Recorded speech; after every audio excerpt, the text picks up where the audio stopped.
안녕하세요. 과학의 힘 에너지 청혜쌤입니다. 오늘도 영상을 통해 열심히 학습하는 우리 친구들에게 파이팅을 보내면서요. 오늘의 주제부터 확인해 보도록 하겠습니다.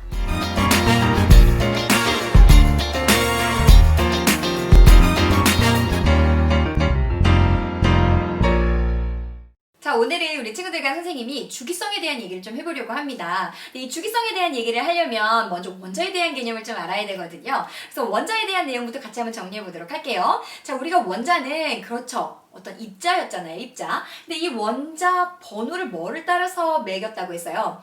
양성자수에서 번호를 매겼다 그랬죠. 따라서 이 양성자수와 전자수와 같으니까 결국에 원자라는 건 바로 원자 번호 이꼴 양성자수 이꼴 전자수가 되는 거예요. 이거 우리가 중학교 때 이미 학습한 내용입니다. 자, 그럼 이걸 선생님이 모형으로 한번 나타내 보도록 할게요. 자, 이렇게 원자를 좀 표시해 둘 거고요. 여기에 먼저 원자핵이라는 것이 그 중심에 존재하게 됩니다. 지금 임의로 이 원자핵은 플러스 전하를 띄는데 지금 선생님이 2 플러스 아마도 헬륨이겠죠? 그걸 가지고 온 거예요. 자, 이 원자핵은 원자의 중심에 위치합니다. 근데 우리가 이미 공부했거든요. 이 원자핵이라는 것은 무엇과 무엇의 결합으로 만들어지는 거예요?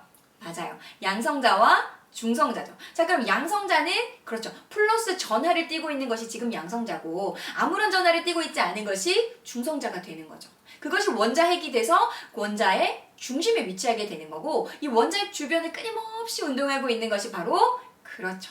마이너스 전하를 띄고 있는 전자다. 그래서 원자핵 주변을 특정한 에너지 준위를 갖는 궤도에 존재한다. 이 부분이 우리 중학교 때 공부하지 않은 부분입니다.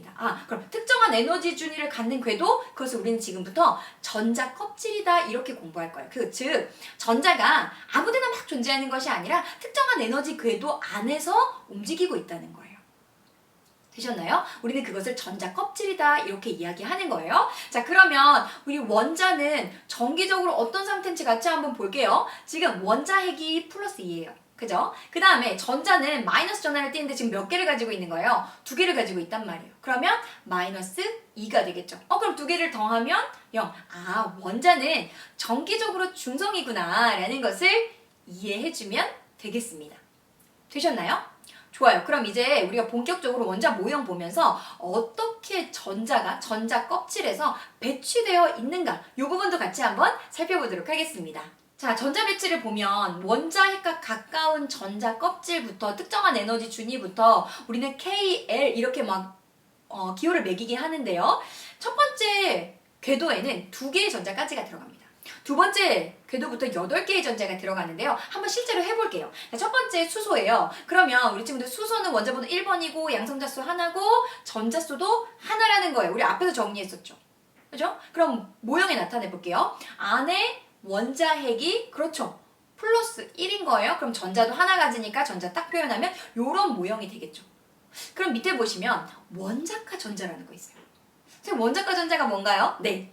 마지막 전자 껍질에, 그죠? 마지막 전자 껍질에 위치한 전자수가 몇 개냐는 거예요. 즉, 가장 바깥 전자 껍질에 존재하는 전자수를 쓰라는 거예요. 지금 몇 개 있는 거예요? 하나 있죠, 하나. 그죠? 그래서 우리 1이라고 이렇게 한번 적어볼게요. 자, 두 번째, 우리 탄소도 해볼게요. 탄소는 원자번호 6번입니다. 양성자수 6개일 거고, 전자수 6개일 거예요. 자, 그럼 이제 전자 껍질을 그려볼 건데, 전자 배치 그려볼 건데요. 첫 번째 껍질에 전자 2개 들어간다고 했으니까 2개. 그 다음에 총 6개가 들어가야 되는데 4개 안 들어갔기 때문에 다음 껍질에 4개를 해주면 되겠죠. 그럼 모형이 이렇게 완성되는 겁니다. 되셨죠? 자, 그러면 원자가 전자는 마지막 껍질에 몇 개 있냐? 이거 물어본 거였죠? 4개가 있는 거예요. 되셨죠? 자, 이번에는 나트륨 한번 해볼게요. 나트륨은 원자번호 11번. 그죠? 그러면 그렇죠. 원자번호 11번 그리고 양성자수 11개, 전자수 11개예요. 자, 그럼 전자 배치 모형으로 나타내면 첫 번째 원에 2개, 그 다음 원에 8개면 총 10개가 들어갔단 말이에요. 근데 전자 11개 들어가야 돼요. 그럼 마지막 원에 하나를 넣어주면 되겠죠.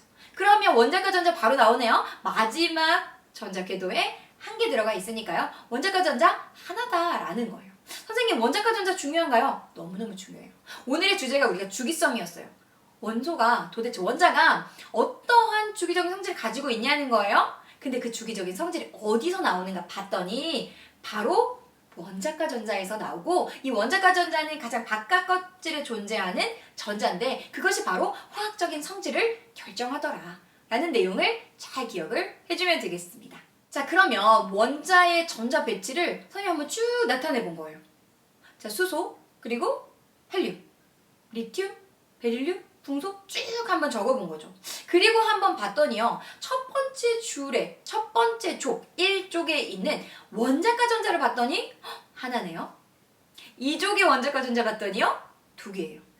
3족의 원자과 전자 봤더니 3개예요. 계속 봤더니 7개까지 됐네요. 선생님, 그런데 18쪽에 보면 맨 마지막에 존재하는 거 2개 혹은 8개 아닌가요?